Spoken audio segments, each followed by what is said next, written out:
Good afternoon, everyone. My name is Renato Cabrera. I'm the music director of the California Symphony and the Las Vegas Philharmonic. And this episode is a super fun episode because it's of music wise, because it's the first one where I'm doing this live at an undisclosed location in California with my great friend and composer, Mason Bates. Welcome, Mason.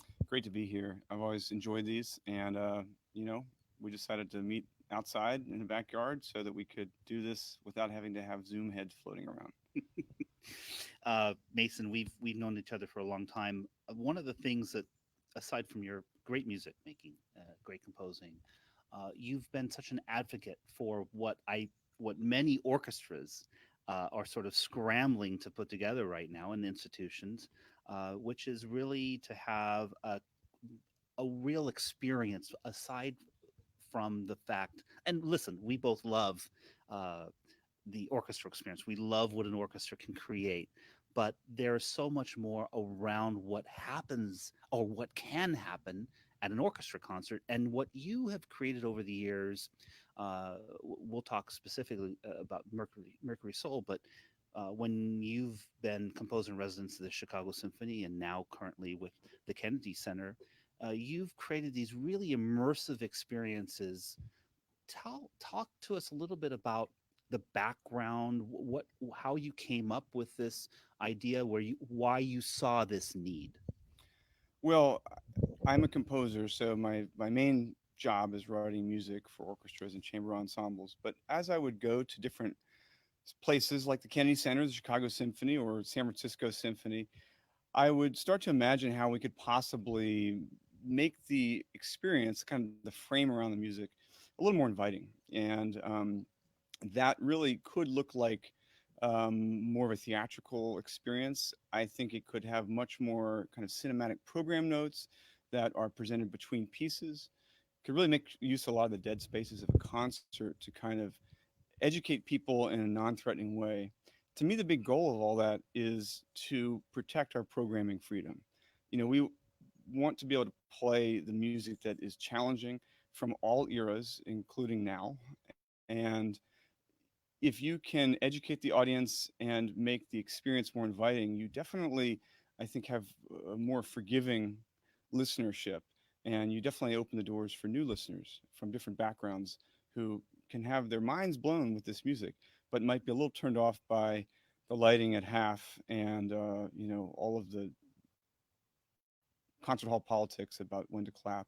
I think the exact things we're doing can be preserved and made even more compelling by thinking about concert experience. uh, what one of the I've been lucky enough at your invitation to conduct both at the Music Now with the Chicago Symphony, which is what you were a part of while being the resident there, and at KC Jukebox. And what struck me was something so special was that you could really sense the fact that the audience was taking part in the experience. Wasn't sort of a one-way street, which can often be okay for us performers on stage. They clap at the right time, and they the audience is appreciative of the music they experience. But I sensed at both concerts while I was conducting that the audience was truly engaged in sort of a, I don't know, in a visceral way. And I think that what some of the things you have brought, talk to us a little bit about this idea of these uh these visual program notes, which is such a fantastic idea. Where did that come from? Well, the program book is a way to learn so much about what you're hearing, and we all are geeks when we read them because we get excited about what we're going to hear. The program book really hasn't changed over like hundreds of years, and there's so much great writing and so much great thinking that goes into them. It's just the format. So I have gotten really interested in working with projectionists and program note annotators and videographers to create a kind of immersive program note experience. What does that mean? Immersive program note experience. how is that different from when you go to a concert and there's like a giant screen, it's a drive-in movie kind of vibe.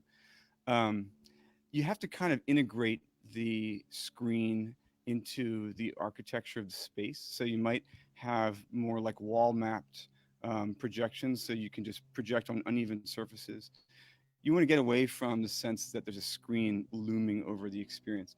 You also want to keep things pretty short. So, there are all kinds of moments when a piano is being moved on, or, when there's a set change, that you can have an interview with a musician in the orchestra about this incredible offstage solo in the Mahler. So that evolved in my classical music club show called Mercury Soul, which is a San Francisco based organization that does club shows, and we've also worked with orchestras all over the country. And that was first a way to get around the situation where you're in a club and you don't have a program book. I've since evolved to really believe that this could be the way we experience all of our program information. And I call it kind of ambient information because, again, the production of it is kind of important. We're all experts in production, even if we don't realize it. We see movies, we know exactly what is good and what's clunky, and you really have to work hard to make it integrate seamlessly. And so that's often looking at the space, what can happen in the space with the lighting. Sometimes there's some things with sound design to kind of soften the silences. It's a lot you can do. The people that have pioneered it, I think, Michael Tilson Thomas has been great at New World Symphony. There's definitely some phenomenal things happening in places that you might not expect. The Sioux City Symphony, there's an amazing conductor there, and Ryan has gotten all kinds of creativity involved. The California Symphony has done a lot of great things with integrating information. So it can happen. It doesn't have to have huge budgets. And I am certain that it is the way we can protect our freedom to program some of the really deep music that we want to hear, and not have to go, okay, we have to do this model of concerto, overture concerto symphony, or we have to do this pops piece. There's a lot of great music that we need to hear, that I think if we can bring the audience into the experience, that can really help. Tell us a little bit about the background. I want before we play this great video of Mercury Soul. Tell us about how Mercury Soul started, and we've heard a little bit about why it exists. But was it a group of folks, a group of individuals came together that had like-minded thoughts about the concert experience? Was it something you had been thinking about for a while? Give us a little bit of a background of Mercury Soul. Well, Mercury Soul was founded by Benjamin Schwartz, a phenomenal conductor who was the resident with the San Francisco Symphony and now conducts all over Europe. Phenomenal, charismatic conductor. Ann Patterson is a set designer and a visual artist who does kind of installations. She's now doing so many things beyond concert music that her relationship was really in the beginning.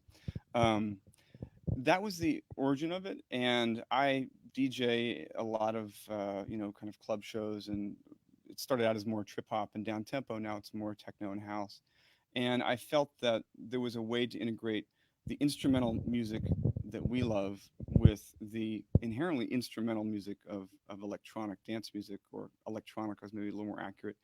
None of it has vocals in it, and so it can integrate in electronic dance music. Again, electronica is a little bit more broad. That is a texture and rhythm and harmony based music, meaning there's no lead singer, no lyrics. So it can work together. The origins really were in clubs, and the way that we've expanded now in the COVID moment is to take the immersive experience of a Mercury Soul concert and transform it into something that's so compelling digitally that even if the sound is off, it should work. We really want it to look captivating, because we've all seen wonderfully passionate performances in bedrooms. I've been a part of that, and I don't know if that's going to really keep people's attention. So we have now expanded into doing production consulting and creating our own digital series. So, what are we going to see in this video? This is the opening 3 minutes of Mercury Soul Cathedral.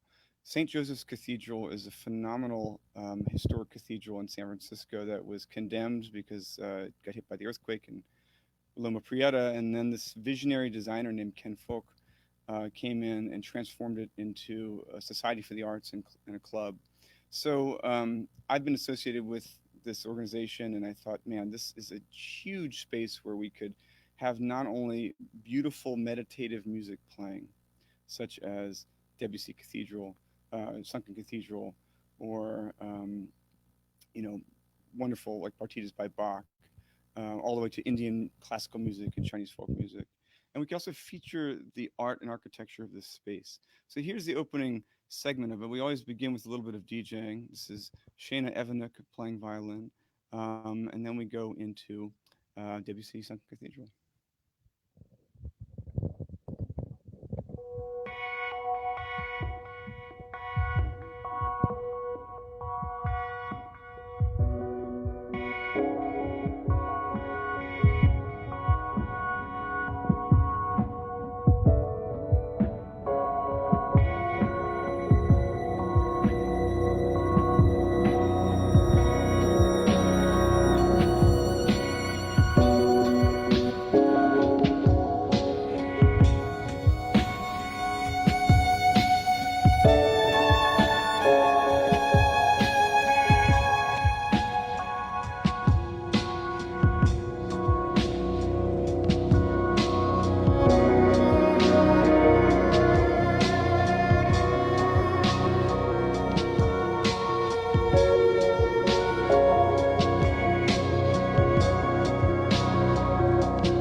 Thanks, Maggie. Sorry to just cut Claude Debussy off. You saw in that how there's a bit of a kind of ambient electronic intro with the amazing Shana Evanuk playing violin. That was an original piece that actually had some origins in a piece I wrote for the California Symphony called Tectonic Plates. And you saw how going from the end of the opening DJ segment to Cathedral, there was kind of like a travel. We traveled. Um, it's a little challenging. We're in a medium where you want to feature the subject, the person playing. But that can be visually a little bit repetitive if it's the entire time. So we thought, why don't we use the first minute of the Sunken Cathedral to kind of walk all the way from the opening of that space through the furniture and the art, look at a book that has illuminated manuscripts, and we kind of superimpose some titles. That's the kind of production that I think can really animate something in our world without stepping on it. I completely agree, and I just love the production value of this video and the others that you've released so much, because it's not that big of a leap for artists, for musicians, for composers, for ensembles like the Las Vegas Philharmonic or the California Symphony to create create the production level that is necessary to create a video like this. I think it's just a matter of realizing that that talent's out there, basically everywhere that we where in which we work, and sort of this idea of collaboration. Because we, like you said, we all know what a good movie looks like. We all know what production actually is. It's just a matter of maybe speaking a slightly different language than what we're used to. Yeah, well, the thing that was fortunate for us at Mercury Soul was that our executive director Matthew Ebusuzaki not only is a mind freak musician, he went to Curtis trumpet, and but he also worked in commercial film. I have done a fair amount of work in recent years with film, and we'll talk about that a little bit later. Um, the key is the storyboard. You really have to think about what are you seeing, how are you getting from one thing to the next, and I really like what you said. This is within reach of anybody. It doesn't have to be overproduced. This was a pretty lean crew because of the distancing guidelines. Um, so you want to think about what are you trying to communicate here. In this series, we can talk about production all night, but we were trying to kind of create a balm for the moment without having to explicitly say it. It's pretty tough times, and we chose meditative and mystical classical music with offshoots into other cultures and even other genres like electronica, because we felt like it would match the space. If you were doing this with a different musical ensemble in a different space, maybe you would have something completely different. I think it's important to think through those things, think through those transitions. How can you integrate information into the space? You saw a little bit of that. You saw the names of the performers. You can do more. That was actually kind of hard because it was so beautifully three-dimensional. But you can do a lot more. And I look to a world, hopefully a year from now, when we're all back and doing things together live. But there's a parallel universe where what's happening in the concert hall at the Las Vegas Philharmonic is so well produced that we can also film it and stream it and have a kind of a second reality of it. It doesn't have to be one or the other. The key to linking them is the production. However, as soon as you say that, you have to remember that you have to have substance, and you really want to be presenting something that's as deep as what we do. And I do think that production and experience are going to be the keys to protecting that, which is something that almost no other art form can offer in such a special way, that deep listening experience. I think that the one thing that we forget that we have at our disposal is this incredible 1,500 years worth of content. We don't have to come up with a new product or a new something to sell, because we already have that inherent in what we do. So it's a matter of marrying, like you've just said, marrying this incredible amount of content, which is when I create a concert program of music, I do that. That's what I do as the music director, and then taking that one step further with production value. And there is, I mean, there is new, I mean, there's an imperative to have new voices from different backgrounds, and you all have done it so well at California Symphony. I mean, I think there's an American piece on almost every program. Um, there are absolutely phenomenal pieces being written every day right now by composers that we need to hear from, people from different backgrounds who can bring a new light. Also, there are just some kick-ass pieces by Janacek or whatnot that you're like, why isn't this played more often? Is it because the marketing department nixed that because they don't like all the accents over his consonants? They don't recognize it. There's a lot of great music, and one thing, I'm not even going to use the phrase silver lining because there's not a whole lot of silver lining about this current moment, but one interesting development is that it's shattering the way orchestras think about programming, at least right now. And so the chamber ensembles, they're pieces for, like small orchestra. You see a lot more different names. You see, Jesse Montgomery, you see some really cool stuff being programmed across the country. And hopefully this openness to shattering the model will inform the future.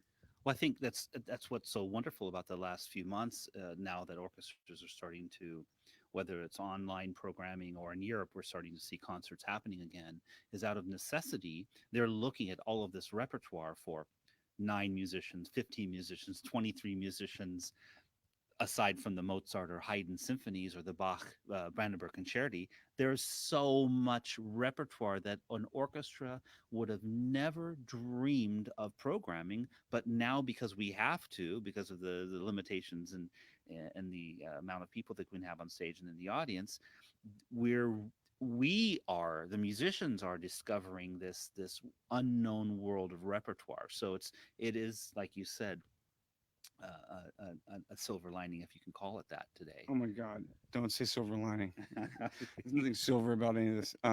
Hey, but can we? Let's just geek out for a second. Yeah. So one of the key things about that, let's just get into the nitty gritty about Mercury Soul Cathedral, which you can see at on our website at mercurysoul.com. You see the whole thing. It's like about 4 episodes. How to get from one section to the other. And so I've got a little brief thing about another section. We go from Sunken Cathedral by Debussy to some Indian classical music performed by Arun Saigal and Vineet Gopal, phenomenal musicians in the Bay Area here. And so again, we wanted to make the viewer understand the vastness of the cathedral that we were filming in. So we wanted to go from one space, which was like kind of the you know the area of the altar where the front, all the way to a little salon. And so this next 1 minute video shows a little bit how we transverse those spaces.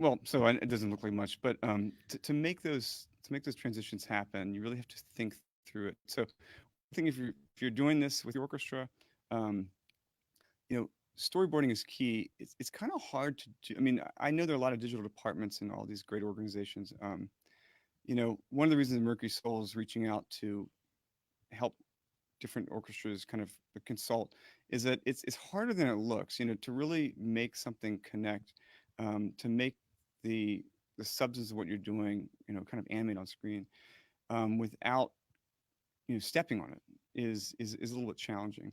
A lot of things came up in that production wise, how to time things, how to get the audio, how to do this, do that, steady cams. There's a lot of interesting graphics to get we had to reframe some of the words in those books. Um, I find that fascinating. And what does it allow you to do? You can go from Claude Debussy to Indian classical music, and that might be a sort of a hard transition in normal times. Shouldn't be, but it could be a little bit jarring. But to have that space to get from one to the next is key.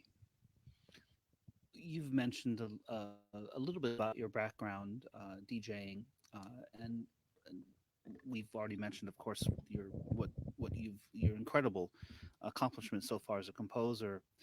But you have been involved with quite a few interesting projects in the last few years. You've mentioned soundtracks. Um, Tell us a little bit how that first started. What was that something you had always sort of envisioned yourself becoming a part of, and where has that led to now? Well, I've only written one actual film score. That was a great movie that not a lot of people saw, by Gus Van Sant, called The Sea of Trees, starring Matthew McConaughey and Naomi Watts and Ken Watanabe.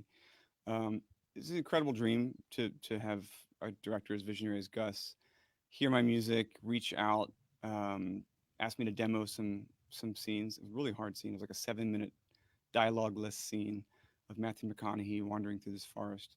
Um, and I really responded to the pacing of it, to kind of almost play against picture to keep things really moving along since it's such a quiet contemplative piece. Um, so that was how I got thinking about scoring a new project that was supposed to premiere this year, but due to the asteroid impact has been delayed, but it will come out. It's called Philharmonie Fantastique, and this is an example of um, sometimes if you can't find a sunny spot, make your own weather. And so I really got curious about this medium that has evolved right under our noses, which is film concerts. The Raiders of the Lost Ark, Home Alone, whatever, with live orchestra. I mean, it's become such a phenomenon with basically all the major orchestras. They have their own series now of film concerts, and also of the regional orchestras incredibly successful. Yeah, and it's not exactly from our. It's not like the heart and soul of what we do, our core mission, but it does bring new people into the hall, and especially when you're doing really fine composers like John Williams or Johnny Greenwood, it's interesting. I thought it'd be nice to write something for that medium, and it seemed like the piece that would be most appropriate would be a piece about the making of the orchestra. You know, People like my brother who have heard me playing piano for years, but he's in the Marine Corps and he's got a whole franchise of oil change businesses in Virginia. He doesn't like actively listen to classical music. He may not know that there's some basic principles of how instruments are made that are phenomenally complicated, more complicated than the phones in our pocket, and certainly more development time. So I reached out to a mentor named Gary Rydstrom, who is a seven-time Oscar-winning sound designer, and for Steven Spielberg, and he's been a mentor for me with my own sound design, and told him about this idea. Gary has directed feature films and in animation, and so I said it'd be great to have a story about the making of the orchestra. And Gary brought in Jim Capobianco, an incredible animator from Pixar, now his own shop, Aero Contrivance. So that project took about 2 years from conception to completion. And I think that at the end of the day, you have to think about what you're trying to communicate that's of substance. And for me in this film, the idea was to create something that would really be interesting for anybody of any background, orchestral musician to my brother. There's some other people. I don't want to put him on the end of the spectrum, but that would be uh, both educational and entertaining in a kind of rhapsodic way. So that's the most recent big project, and some of the crew that worked on that, I brought over to the Mercury Soul Cathedral series. I was lucky enough to see a screening of it at Skywalker Ranch, and one of the things that immediately struck me was that while there have been projects in the past, incredible pieces in the past that have tried to serve the purpose of introducing the instruments or the sections of the orchestra, of course, some of the more famous pieces are Peter and the Wolf, like Prokofiev, and Britain's Young Person's Guide to the Orchestra. And Nat Stuckey's Young Composer is Dead is a recent addition. Yes, and Nathaniel Stuckey's Composer is Dead, fantastic piece. And of course, and also the idea of Fantasia, which is in a way introducing classical music through animation. Uh, but talk about storyboarding. I mean, this whole project for you must have been so fascinating to see how your concepts became animated. Yeah, well, maybe we should just see like a little 3-minute segment about it, just so we're not too abstract. We have a bit of a trailer, a bit of a making of behind the scenes of Philharmonie Fantastique, the making of the orchestra.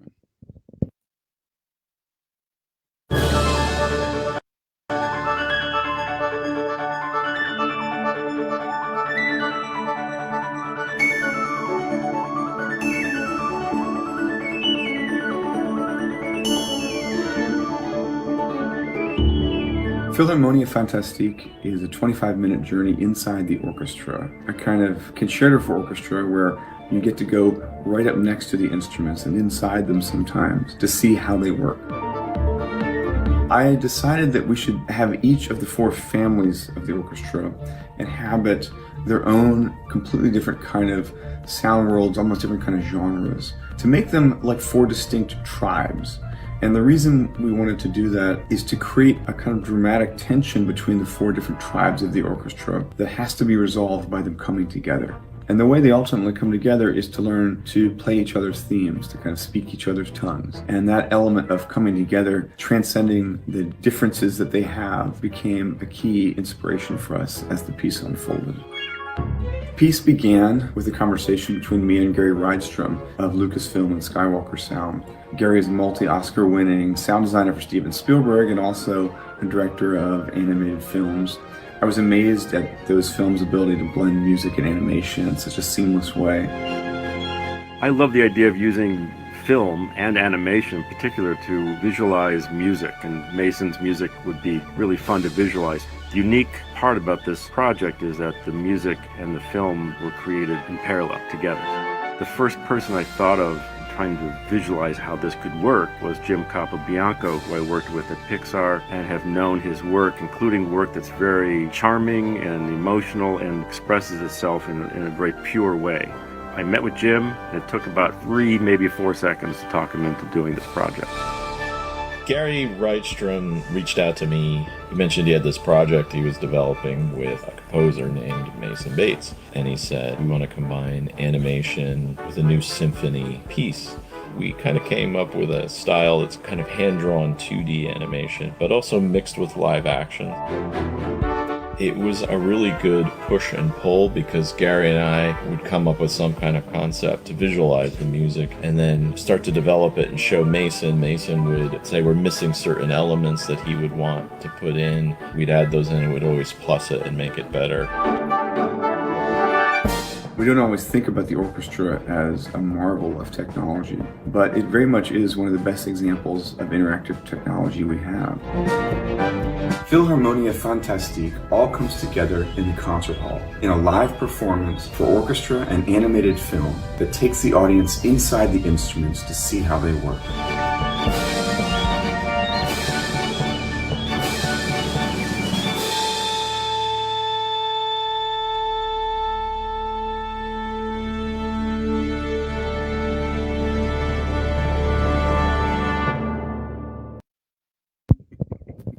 Okay, so when someone goes to see a performance of this in a symphony hall and they sit down in their seat, what will they see in front of them?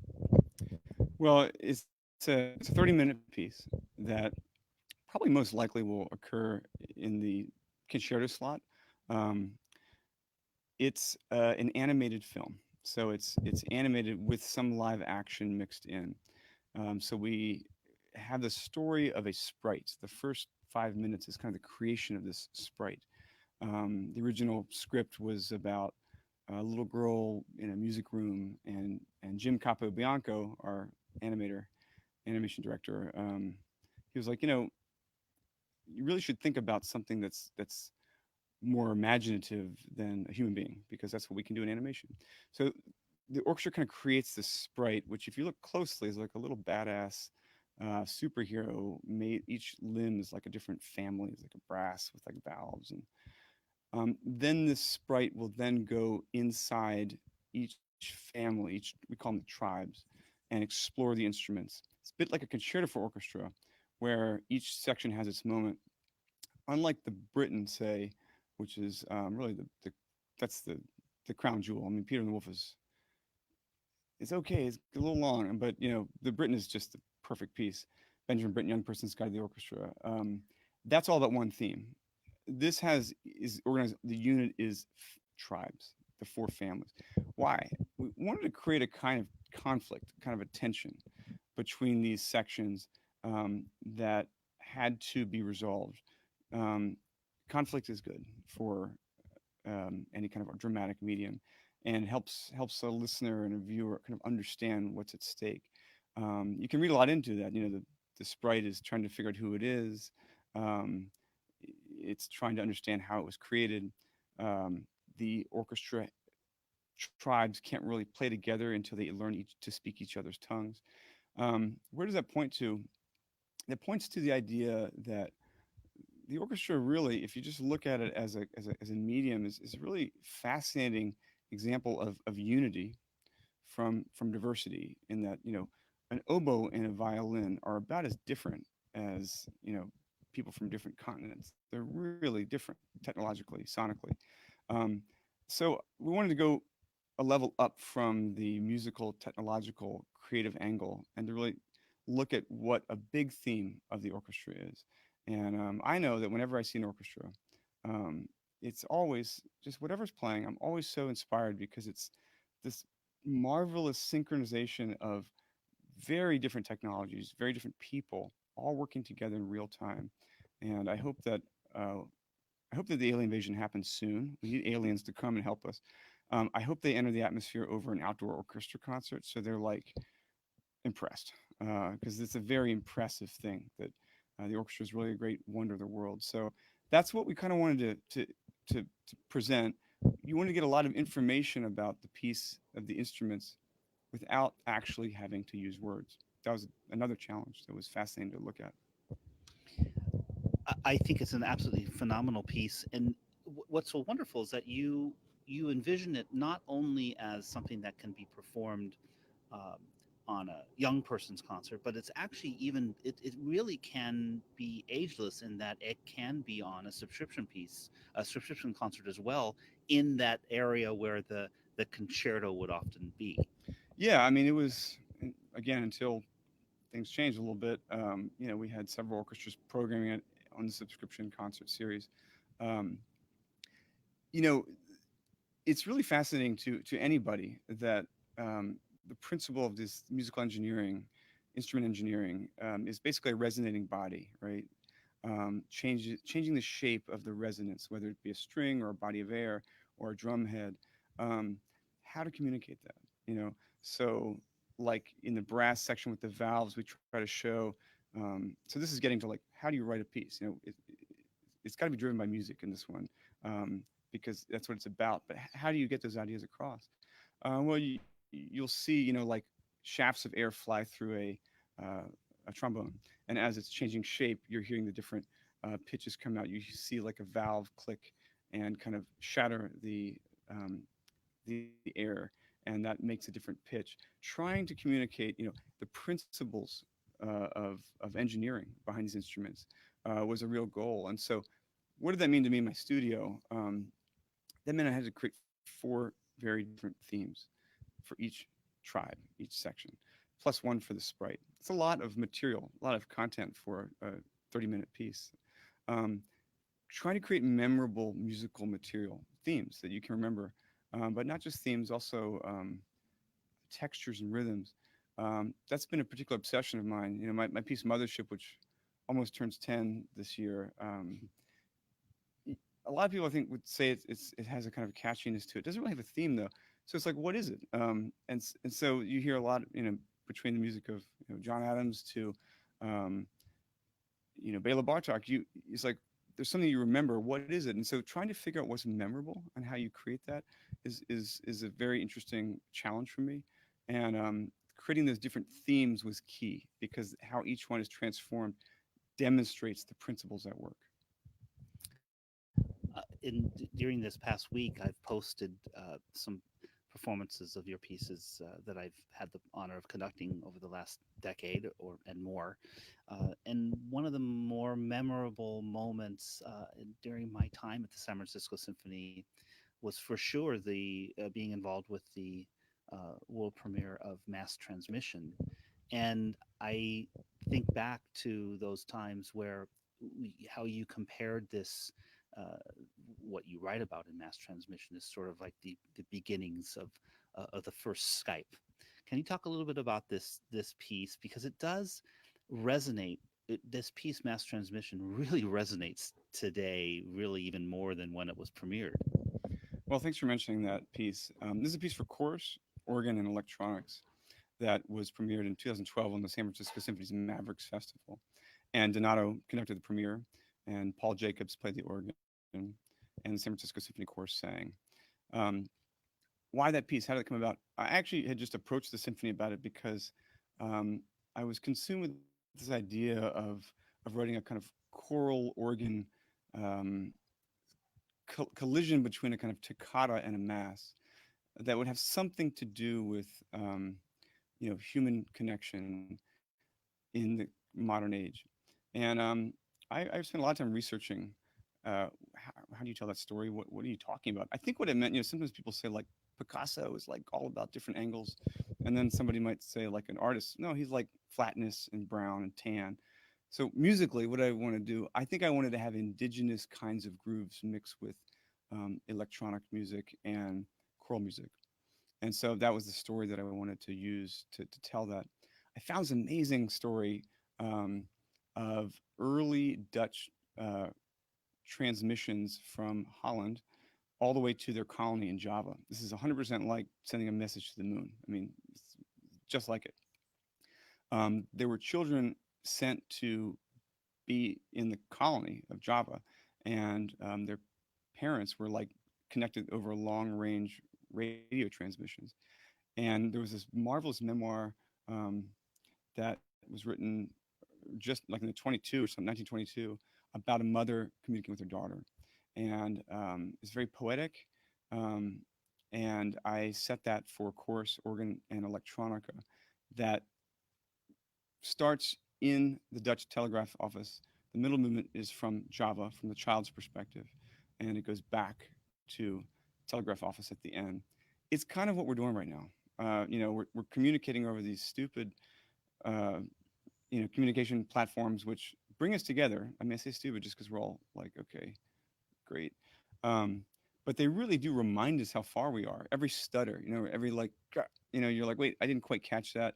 The most important thing is, what? Oh, really? And so that's actually interesting that it's been going on for 100 years. And so, unfortunately, choral music right now is probably considered like a weapon because it's all about singing and projecting air. Um, I can't wait for choruses to get back together. My heart goes out to all the choral musicians and singers who feel like they are persona non grata right now because you just can't be projecting air in a space with other singers. Man, when we get back, it's going to be so great to hear those voices again. I absolutely agree, and to see in many ways, we look towards Europe, at least at the moment, for Funding? for funding and for guidance in producing concerts. And there are, of course, performances. There has been two performances of Beethoven's Ninth Symphony that I've seen broadcast live stream from Europe. And I just to hear that piece being done, when 6 months ago we thought that might never happen again. So it's the future is hopeful. Well, yeah, I mean, it doesn't. It's been tough, honestly. Emotionally, it's tough to be told just a little longer now, and then it stretches out, and you see so many friends having such a hard time. Um, we will get there. I will just say that if you're listening and you're part of an organization that orchestra, opera house, whatever chorus, um, don't give up. Like program what you can do. Use your outdoor spaces. Really, really get creative. We have to not just say, "Hey, we're canceling the rest of our season." Find a way to offer something. Why? Because we need to have a middle ground between then and the fall of 21. Fall of 21, we have to get back to normal. And I would like to use the spring to, you know, find creative ways to do things so that we're not still doing this kind of Brady Bunch stuff on TV screens a year from now. There is hope. We have a responsibility in our field to show the way forward. I think we can do it. I absolutely, and I have hope that it's we're talking about this earlier, that a lot of organizations that we are a part of, we have been a part of, are integrating and engaging with their audiences and showing ways forward without just canceling. Well, you all, especially in California Symphony, um, why is that? I think those orchestras are more lean I mean, not like you guys are lean, but you don't have some incredibly, it's hard to turn if you're a cruise ship. You ever seen a cruise ship just do a donut? Never. um, it's hard. And I can only imagine, just trying to know what I don't know. If I was running a large organization, it's so much easier and to just say, okay, we're going to just fold up. Um, and I know they want to do bigger things. Still, though, we've got a lot of outdoor spaces. Tanglewood, Kennedy Center. Um, please don't let obsessive legal stuff stop you from thinking creatively. People really want to hear music. I don't really look forward to going to a concert hall that looks like a Halloween party with masks and ushers with rubber gloves, looking like some kind of nightmare.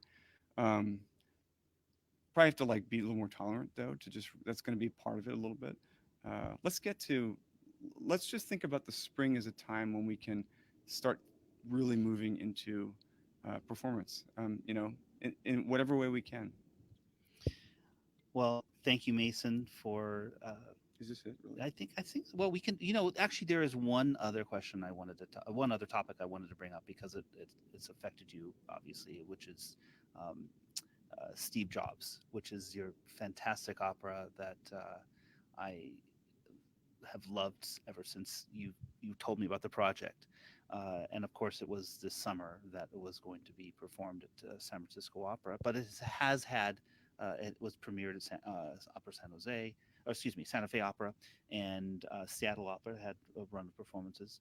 But talk a little bit about this piece, since we are, well, where we are right now is very close to where Steve Jobs lived.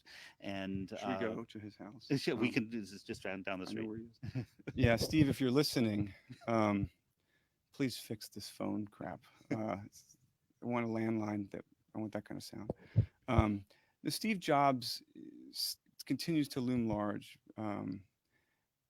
And I think because unlike any other person that has run a company with that much impact, he really was like an artist, with all the warts that go with that. Really difficult person, but so perfectionistic that if he pulled out a prototype of the iPhone and it had scratches on the plastic, he would say, "I want it in glass. I want it in 6 weeks," and everybody's fired if that doesn't happen. That's bad human being qualities to be that intense with people. Fascinating as a contributor to humanity, and also fascinating as an opera. Kind of like Tony Soprano, he's sort of like the antagonist and protagonist of his own piece. Steve Jobs searched for simplicity, did not achieve that. He was very busy in his inner mind. Buddhism throughout his life, his spiritual mentor Kobun, so eloquently brought to life by librettist Mark Campbell, and his wife Laureen Campbell really grounded him.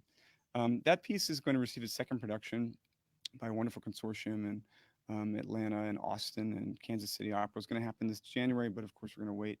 And I hope that it comes back to San Francisco Opera. It's something we think about a lot more and more, how we integrate with technology.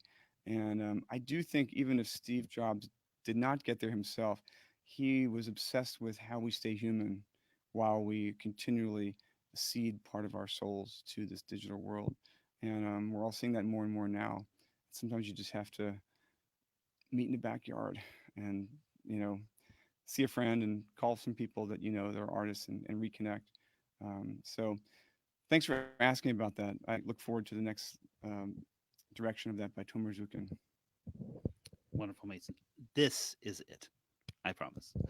Thank you so much for joining all of us here on Music Wise. It's every week has been such a pleasure to talk with a friend, and this week was no different. So wait, look, is that an asteroid coming towards us? Thank you. Sorry, a little punchy. It's the first time I've hung out with Donato in ages. So thanks for listening. Thanks, everyone.